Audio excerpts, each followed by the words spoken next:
Welcome to Learn Short and Typing with VIKAS Sir. Sir Kailash Chandra magazine transcription number 238.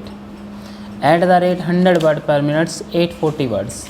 So be ready, start. The third point I think that we have got to keep in mind, to which my honorable friend Dr. Shyama Prasad has referred, is the question of increasing the productive capacity of the country.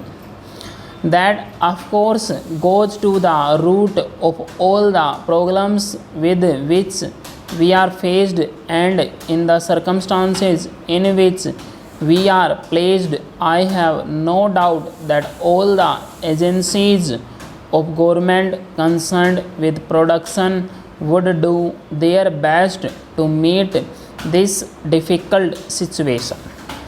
Suggestions have been made by honorable members to the effect that there should be a suitable machinery which would enable government to take into confidence representative elements of the House, so that the proposals which government have in hand might be formulated and might be implemented with their assistance.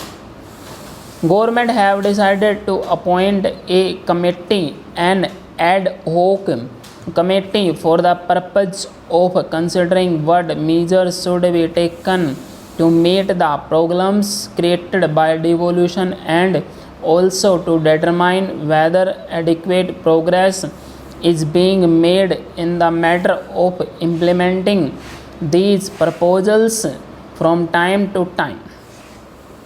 Government have accepted the proposals made by honorable members to that effect, and I hope with the approval of the Deputy Prime Minister to make a very early announcement of the composition and terms of reference of the committee. There are just one or two other matters that I want to refer to. There has been a great deal of reference during the debate to the question of our relation to sterling. Although honorable members like Professor Ranga were prepared to admit that formally now there is no such thing as a link between the rupee and the sterling, circumstances are such that there appears to be a link which we are not able to get away from, and I have no doubt that what he has at the back of his mind is that since all this trouble arises from the fact that the greater part of our trade is with the sterling area, it is necessary that we should reorganization our trade in such a manner that the sterling area will not dominate our foreign trade to the extent that it does now. The difficulty about that is this: as Pandit Thakurdas Bhargava said in his speech yesterday, you cannot get away overnight from the commitments which history has made for us during the last many years. It is a very difficult thing to build up trade connections, but it is a quite easy thing to destroy them, rightly or wrongly, for purely accidental reasons or by historical developments. It so happens today that most of our trade connections are with the countries in the sterling area, and I think it would be a mistake from the point of view of our own interests to do anything which will destroy these long-standing trade connections which are of very great help to us. What we might do in order to achieve the kind of objective that honorable members have in mind is not to reduce or to destroy the trade connections which we have in the Sterling area, but to build up new connections in other areas so that the existing trade connections that we have in the Sterling area would not be so large a proportion of our total foreign trade. That is really the direction in which we ought to move. Stop.